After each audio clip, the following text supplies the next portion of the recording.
but she's more likely to take that job. So why would I hire somebody that I'm going to lose and I'm going to train for 3 months and then I'm going to lose that investment? So if PepsiCo hires someone and it doesn't stay with them for the first 2 years, they lose $150,000 of their investment.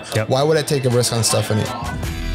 This is the Late Night Startup Show, where we sit down with local entrepreneurs, startups, and business owners to dive into their entrepreneurship journey, telling their stories to provide content for them and value to the aspiring. On this episode of the Late Night Startup Show, we were speaking with Daniel Botero. Daniel is the host of the podcast Mastering College to Career, because he believes that you should go to college. College is necessary, and that college has huge upside for anyone who goes. But he is very smart. He's not that naive. He's very smart about his approach to college and getting you ready for college and how to get the outcome that you want. Now, I think it's completely unnecessary unless you're a doctor or a lawyer. You don't need college. I mean, there's some other degrees, obviously, but you don't need college. If you want to be in your own business, you don't need it. Just start. So it was a good debate, very good topics. We only had about 20 minutes to talk because we met down at Podfest 2019 while we were attending the podcasting conference down there. And Buzzsprout, who we host our podcast through, they're not affiliated or they're not a sponsor. They're not paying me to say any of this, but they were kind enough to set up this booth that we could go in and record episodes with people that we met at the conference. So that was super cool. Very nice of them to do. So thank you to Buzzsprout. But before we get into the show, let's thank our real sponsors, RCR Video. They're fast paced, never stop, always working. I'm the owner, so I'm a little biased, right? But anyway, RCR Video, I've said it time and time again, you don't need high-end video production company to implement video into your company. I know that's contradicting because you think that I'm selling you, that I'm trying to pitch you. That's not the case. I want you to implement video so you see the power of it, and that way when you actually just take those steps and build up and see the revenue that video production brings in to your company, then you're gonna have no choice but to hire me. So I want you to implement video, and there's really no excuse, and I'm gonna prove that right now. So I have this iPad setting on a bar stool that's turned sideways on top of my dining room table. My computer is an absolute mess. I have stuff everywhere. It's 12:30 a.m. right now because I'm trying to finish this podcast. This is Tuesday morning, and I told everybody that I would have one out every Tuesday. So that's what I'm doing. Computer is a mess, and I'm diffusing my dining room light with paper towels. Literally a few paper towels that I'm using the clip that you close like bags of chips and popcorn with. I am using those clip bags, those bag clips, to rig the paper towels to my dining room light to diffuse it so it's nice and soft. And this doesn't look that bad. See, so you really can use anything. You can implement video into your company, and you need to. There's no excuse not to. This is simple to do, easy to do. You just have to do it. So please do that. And if you want some help with doing that and setting that up and ideas of how to implement video, please give us a call here at RCR Video. And you need somewhere to put that video, whether it's on your app or your website. Hit up Rob with Digits in Motion. They create great apps and websites for you and your company. So if you need any of that, please feel free to contact me or contact Rob or me to get to Rob. Doesn't matter. Just hit us up. All right, now let's get into the conversation that we had with Daniel. Well, Daniel, thank you for joining us. It is the Late Night Startup Show here at Podfest 2019, and we connected on LinkedIn because a guy gave us a LinkedIn hack, right? And we all connected in the room, which I thought was super cool. I'm going to use that going forward. But the reason I wanted to sit down with you specifically is because your podcast is called Mastering College to Career, right? Absolutely, yeah. And thank you for having me too. Yeah, it's a pleasure, man. I just think it's interesting because there's so many entrepreneurship-led podcasts and business podcasts, and I feel like that entire industry or that entire market hates college. Like they believe the system is completely broken. They believe there is no hope for it. And let's start this by saying that everyone understands that if you want to be a doctor or a lawyer or something like that, you need college, right? So let's keep the conversation focused on entrepreneurs and business owners. So let's keep the conversation on the college of business. Why should you go to college to learn business then, right? Yeah, exactly. So my first question is the college system and educational system broken for entrepreneurs? I don't think that the college system is broken for all entrepreneurs. I think that the college system is broken because everybody, middle schools and high schools, are brainwashing kids to say the only option or the right option is to go to college. And that system is broken. So I think it's broken at a middle school and high school level, because right now there's 6 million jobs open in America, and 5.5% of them are jobs that companies can't fill, are trade jobs. They're the plumbers, the electricians, they're the mechanics, and they don't need a college degree. So that's a broken system. But college itself, I don't believe is broken. I believe that you can go to college, and college is like anything else in life. You're going to get what you put into it. Mm-hmm. And I think the problem is that a lot of students go to college and pick business as a degree, or pick humanities or communication, because they never really took the time to realize what they want to do, right? Mm-hmm. And if you ask anybody, and whether you're a student or not, people take more time to plan their vacations than they do what they want to do with their future. Mm-hmm. And if a student took the time, or somebody right out of high school that doesn't know if they want to go to college or not, they want to be an entrepreneur or not, and just say, hey, where do I see my life 5-10 years from now? And reverse engineer that, they will make a better decision. And if you went to college and you say, I want to start a business right after I get to college, and while I'm in college, I use a student card, and I have now access to this whole network of individuals that you don't have access unless you're in college. Those successful alumni that started business that would talk to you because you're part of that university, versus, hey, I'm Rick. I just graduated high school and now I want a job shot at you. Yeah. They give you a little extra credibility. But is it for everybody? No.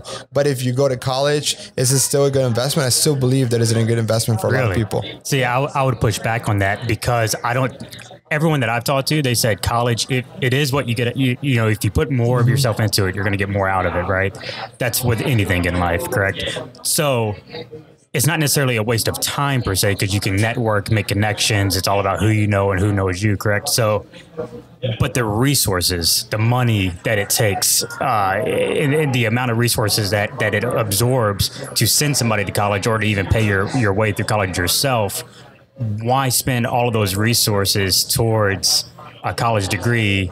Granted, if you're not a doctor or a lawyer or a tradesman. No, we're not even talking about those professions. Yeah. So why?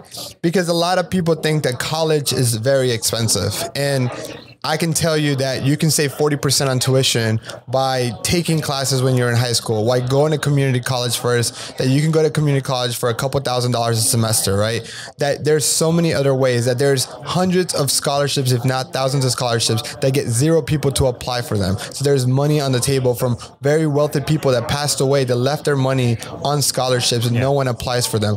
But why, sorry to interrupt, but why do you think that is? Is it because the stigma around college in general in today's time? Why didn't nobody applying for the scholarships? Yeah, is people just not... Laziness, or awareness that those colleges exist, because people take the easy route, and the easy route is to do 2 clicks on your computer screen and get a student loan. Mm-hmm. And so that's a problem. I would say, hey, if you have good grades, let's say in Florida, right? We're in Florida today. If you have above a 3.0, there's Florida Bright Futures. And pretty much every state has that, right? And that is paid for by the lottery. When people play the lottery, all the profit from lottery goes to scholarships. Yeah, it's the same way in Georgia with the home scholarship. Yeah, and most that system is in most states. Mm-hmm. So if you're an okay student, a B student, you get your tuition paid. So it's not as expensive as you think it is. The only reason why it's expensive is because when you don't know what you want to do, and you don't take the time to assess that, you start changing majors, and 80% of students change majors. The average student graduates in 6 years on a 4-year degree, right? Yeah. That's a problem, because students or anybody is not taking the time to realize what they want to do. Okay. And so that leads me to, then, is it a waste of time? Because why go through college spending those resources and those expenses to jump from major to major if you don't exactly know what you want to do? Why not just jump from idea to idea or job to job directly out of high school, while figuring it out, saving the time and saving the resources of not going to college? Yeah. And those, it's called the gap year. I don't know if you've ever heard of that term. Yep. That's becoming more and more popular, of students right out of high school taking 1 year off to figure out their life. And think that's a much better investment. I also think that maybe the current college system is broken. Like there's college systems now that instead of being 4 years, 12 months is 100% for you for free. All food, all tuition, all everything's for free. And the way that they make money is that you pay them 20% of your salary for the first 5 years, right? So you don't get in debt. It's 1 year instead of 4 years. There's a lot of fluff in college, and I agree with you on that.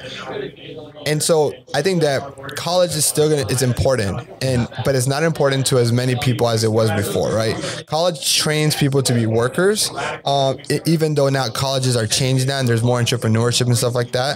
But if you fully take advantage of what college gives you, you would be ahead of the crowd. So yes or no, would you tell every person to go to college? Not every person, no. And I can tell you that right now. If I would not push college on my son. I would make him make that decision himself for what's better for him to achieve his goals. Yeah. What I would push on my son is for him to figure out what his ideal life look like. And if college is in that path, which I would say is a 50-50, I would then push him through college. Yeah. If he told me that he wanted to be electrician, he doesn't need to go to college to be an electrician, right? He doesn't need to be college for a lot of jobs. Yeah. No, I love that because I'm incredibly grateful for my parents because as soon as I made the decision not to go to college when I was in high school, they never once pushed me. They knew that I'd been working for several years up already to that point, and like I made the decision not to go, and they're like, okay, that's fine. But I think that's rare, right? That's a rare case. Yeah. Yep. Parents these days want their kid to go to college, get that degree so they can wear it as a badge of honor, right? 100%. And I would tell you, my wife, right? Her dad's a doctor. Her mom has a master's degree. The question for her was not whether you go to college or not, is what college you're going to go to, right? And I think if your parents both went to college, that is a question in your household. It's never whether you should go to college or not. It's which university you're going to go to. That to me is a problem. I don't think that every person should go to college or should be brainwashed as in middle school and high school to go to college. I think it's more about discovering what you want to do. That's why, like I've been saying, I think it's the third time. It's where do you see your life? And what is the best route, The best way to reach any goal is to learn from someone who's done it. Yep. And if that is the college, great. And if it's not college, then it's not. Like, I don't think you need to go to college to be a coder nowadays. You can learn how to code yourself on YouTube. The best way for someone to make $70,000 in the United States in 3 months is to learn how to code yourself and then become a developer for $70,000. You don't need to go to college for 4 years. Yeah. No, I agree. And I think pushing the 1 year off or the gap year, like that's super important. One of my favorite episodes that I've had on my podcast was with Stephanie. She owns a business called the Moxie Maids, and she went to school, got her MBA, got her bachelor's, got her MBA, got a good high paying job, got laid off from that corporate job. Was like, well, that wasn't part of the plan. Being laid off wasn't part of the plan. So she went and got another corporate job and then got laid off from that job as well. I'm maybe adding an extra job there. But anyway, in a nutshell, what she said was this plan was essentially just ingrained in her mind since youth, and you have to do this. This is the steps that you have to follow.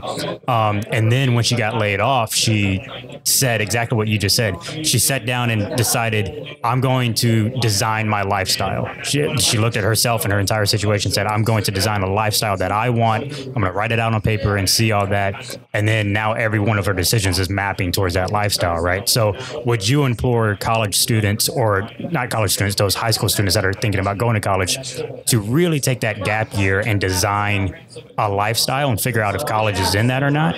Absolutely. But the only problem that I think you face when you do that so early on is that when I was in high school and I wanted to do marketing, digital marketing or digital analytics was not a job that existed, right? So the question is, what jobs don't exist now that a high schooler has no idea, right? Or like, never would you have thought that you can make a career playing video games, right? And now that's a career, right? You can be a video game as a profession. And so that's a challenge when you do it so early. I think it's more about teaching students how to learn, how to teach themselves, teaching them how to achieve goals. And it's more of a mindset kind of thing. And I think if you could do that, if you could teach people how to teach themselves, then they'll be successful, because no matter what new technology comes out, no matter what new job is available, they can teach themselves how to do that. So in your experience or your knowledge, does college set people up for critical thinking, or does it set them up to become obedient workers? It depends on the college. It depends on the major. In general, it teaches you how to follow processes and procedures, which is what you would say. I guess college was designed for corporations, right? It was designed to get workers for corporations. I think colleges are learning to evolve. Like the college that I went to had a huge entrepreneurship center, right? And where you as a student have access to this alumni network of angel investors. Yeah. So there's pros and cons, and different universities have strengths and weaknesses, right? Yeah, I can see that. Another business I had on my podcast called Synapse. It's a cognitive energy drink, and they went to Georgia Tech, and the way they got funded was through the startup through college. So that makes sense. But I still feel like all of these businesses, especially in today's time, right? 30, 40 years ago, every business, big corporation kind of executed the same. Now there's so much information. Even these big corporations are implementing a plethora of different processes. So does that not make you even go into the regular 9-to-5 corporate job essentially as skilled labor? Because saying that is such different processes from corporate to corporate to corporate, that why the processes you're going to learn in college, you've already kind of learned in high school, right? As far as the basic studies, the math, everything you need just to kind of function.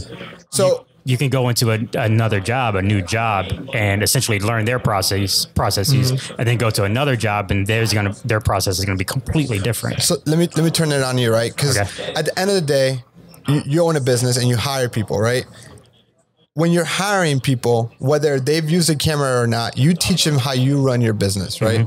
I went to college and I went to go work for PepsiCo. And I spent 4 years in college learning business, right? I'm a business student. Yep. But when I went, I spent 9 months learning how to run business the PepsiCo way, right? But the reason why PepsiCo wanted me to have a degree is because it's a point saying if he was able to finish his degree, he knows enough to be successful at my job. At the end of the day, every person you hire is an investment. And if you invest wrong, especially if you're a smaller company, that can cripple you, right? So is the best indicator of future past performance is the best indicator of future performance is past performance. College gives me more data points to make that decision, right? Which is why GPA is important, or why companies think at GPA being important. So I think college gives you more data points, right? Allows you to prove yourself, just like internships do, like being involved in student organizations do. So that's why I think it doesn't matter how different companies are running. They're going to train you how to do their business regardless. Yeah. So Stephanie, the woman I mentioned just briefly ago, when she tried going to her new corporate jobs, was getting told she was overqualified.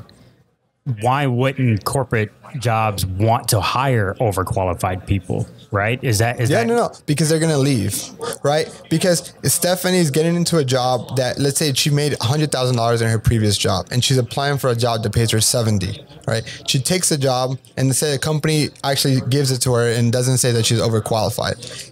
3 months later, Stephanie gets a job offer, gets a recruiter sending her a message on LinkedIn saying, "Hey, Stephanie, would you like this job that pays you $100,000 like you were making before?" What is Stephanie going to do? She's going to take that. Your average person would probably take that job if they only care about their income. If we're talking statistics, right? Quantitative, what are the odds that she takes a job? It's more likely that she takes it than not.